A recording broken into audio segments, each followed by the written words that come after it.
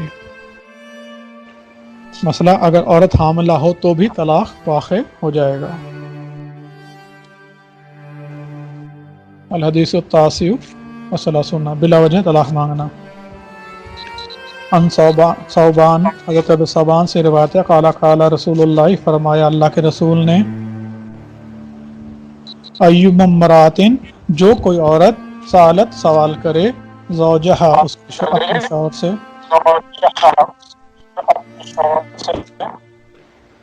کس کا مائک کھلا ہے؟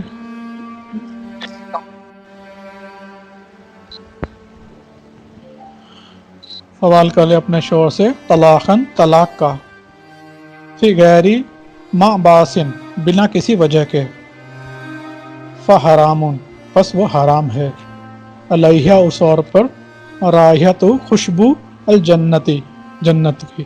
حضرت صوبان سے روایت ہے کہ اللہ کے رسول صلی اللہ علیہ وسلم فرمایا کہ اگر کوئی عورت بنا کسی اجر معقول کے شوہر سے طلاق مانگے تو اس پر جنت کی خوشبو حرام ہے۔ یا وہ عورت مراد ہے جو بغیر سخت تکلیف کے طلاق مانگے، ایسی عورت کا جنت میں جانا تو کیا وہاں کی خوشبو بھی نہ پائے گی۔ اس سے مراد اولا داخلہ، یعنی اولاً ہی جنت میں داخل ہونا، ورنہ آخر کار سارے مومن جنت میں پہنچیں گے اگرچہ کیسا ہی گناہگار ہو۔ اگر زوج و زوجہ میں نا اتفاقی رہتی ہو تو یہ اندیشہ ہے کہ احکام شرعیہ کی پابندی نہ کر سکیں گے، تو ایسی صورت میں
حدیث ہے، شوہر کے طلاق دینے یا اس کے وفات پا جانے کے بعد عورت کا نکاح ممنوع ہونا اور ایک زمانہ معینہ تک